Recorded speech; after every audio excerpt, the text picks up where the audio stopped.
అధ్యక్షుడు Donald Trump భారత్తో సహా కొన్ని దేశాల నుంచి వచ్చే దిగుమతులపై ఏకంగా 500% టారిఫ్స్ విధించే ప్రతిపాదనకు మద్దతు తెలపడం ఇప్పుడు ప్రపంచవ్యాప్తంగా పెను సంచలనంగా మారిందని చెప్పాలి.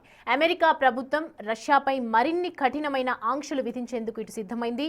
ఉక్రెయిన్ యుద్ధానికి అవసరమైన నిధులను రష్యా చమురు అమ్మకాల ద్వారా పొందుతోందని ఇటు అమెరికా భావిస్తోంది.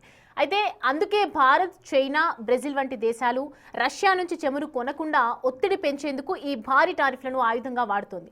మరి ఒకవేళ ఈ బిల్లు అమల్లోకి వస్తే భారత్ నుంచి అమెరికాకు వెళ్లే వస్తువులు, సేవలపై 500% పన్ను విధిస్తారా? ఇది జరిగితే భారత ఎగుమతులు కుప్పకూలే ప్రమాదం ఉందా? మోడీ ఎందుకు చొరవ తీసుకోవటం లేదు? ఈ టాపిక్ గురించి మనం మాట్లాడదాం. సార్, ఇంత జరుగుతున్నా నాంచితే ఏమొస్తోంది అనేది అందరి క్వశ్చన్. ఇప్పుడు నిజంగానే 500% పెంచే అవకాశాలు ఉన్నాయి అనుకోవచ్చా?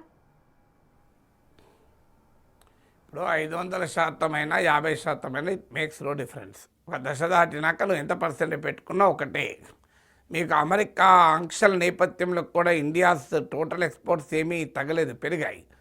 ఆల్రెడీ మనం అమెరికా కోరిన మేరకు రష్యా నుంచి ఆయిల్ దిగుమతులు తగ్గించుకుంటున్నాం. చాలామందికి తెలియదు ఇది. ఇప్పుడు డిసెంబర్లో 1.2 మిలియన్ బ్యారల్స్ పర్ డే చమురు దిగుమతి చేసుకున్నాం. ఇది లాస్ట్ 3 ఇయర్స్లో lowest imports from Russia, lowest. మీకు వాస్తవంగా లాస్ట్ 1 ఇయర్లో ఇండియాస్ టోటల్ ఆయిల్ ఇంపోర్ట్స్ 3% పెరిగాయి. టోటల్ ఆయిల్ ఇంపోర్ట్స్ రష్యా నుంచి ఇంపోర్ట్ 3 to 4% తగ్గాయి. అంటే టోటల్ ఇంపోర్ట్స్ పెరిగితే రష్యా నుంచి పెరగకపోగా అలాగే ఉండకపోతే తగ్గాయి.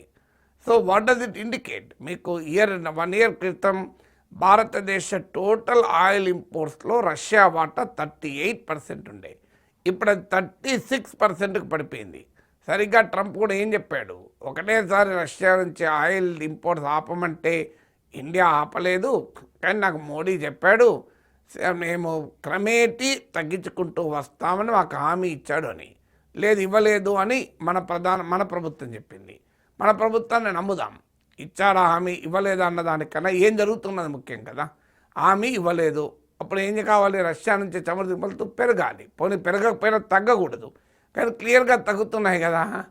ఎందుకంటే దీనివల్ల నష్టం ఇండియాకే కదా. ఎందుకంటే ఇలా రష్యన్ చమురు ప్రపంచంలో మనం కొనే చమురు బ్రెంట్ క్రూడ్ అంటారు. సో ఇండియా కొనే చమురు కన్నా కూడా $8 తక్కువగా ఉంది, $8 డిస్కౌంట్లో ఉంది.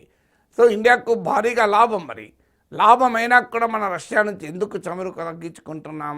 దీనికి ఆన్సర్ ఉండాలి కదా.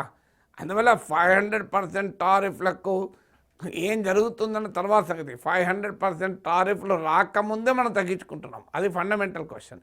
తర్వాత 500% టారిఫ్లు విధించాలంటే మొదలు మన మీద కాదు, మొదలు యూరోపియన్ యూనియన్ మీద విధించాలి.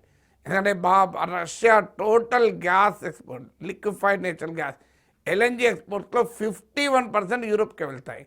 మీరు లాస్ట్ 2025లో $8.4 బిలియన్ యూరోపియన్ కంట్రీస్ రష్యాకు పే చేశాయి మీకు గ్యాస్ ఇంపోర్ట్ చేసుకున్నందుకు. ఈవెన్ పైప్డ్ గ్యాస్లో కూడా మీకు మేజర్ షేర్ యూరోప్కి వెళ్తాయి. ఆ తర్వాత ప్లేస్ చైనా ఉంటుంది. మీకు ఇప్పుడు ఉదాహరణకు LNG రష్యన్ ఎక్స్పోర్ట్ తీసుకుంటే 51% యూరోప్, 21% చైనా, 18% జపాన్, 51 + 18 69%. 69% అమెరికా దాని మిత్ర దేశాలే. అంటే మరి 500% ఎవరి మీద వేయాలి? అమెరికా మిత్ర దేశాల మీద వేయాలి, జపాన్ మీద వేయాలి, యూరోప్ మీద వేయాలి. అలాగే మీకు పైప్డ్ గ్యాస్ తీసుకుంటే 37% యూరోపే, 30% చైనా, 27% తుర్కీ కూడా నాటోలో భాగస్వామి. అమెరికా మిత్ర దేశాలే కలిపితే 37 + 27 64%. అందువల్ల మీరు 500% ఎవరి మీద వేయాలి? మొదలు తమ మీద తాము వేసుకోవాలి. అలాస్కాలో పుటిన్ ప్రకటించాడు, ట్రంప్ వచ్చాక రష్యా అమెరికాల మధ్య వాణిజ్యం 20% పెరిగింది. This is what Putin said. Putin స్వయంగా ఆయన మాట్లాడింది. మరి దాని ఇప్పుడు ఈ 500% ఎవరి మీద వేయాలి? అమెరికా తన మీద తానే వేసుకోవాలి. ఎందుకంటే ట్రంప్ వచ్చాక 20% రష్యా అమెరికా ట్రేడ్ పెరిగింది. ఈవెన్ అలాస్కాలో కూడా ఉక్రెయిన్ వార్తో పాటు చర్చించుకున్నది ఏంటి? రష్యా అమెరికా రిలేషన్ గురించి చర్చించుకున్నారు కదా.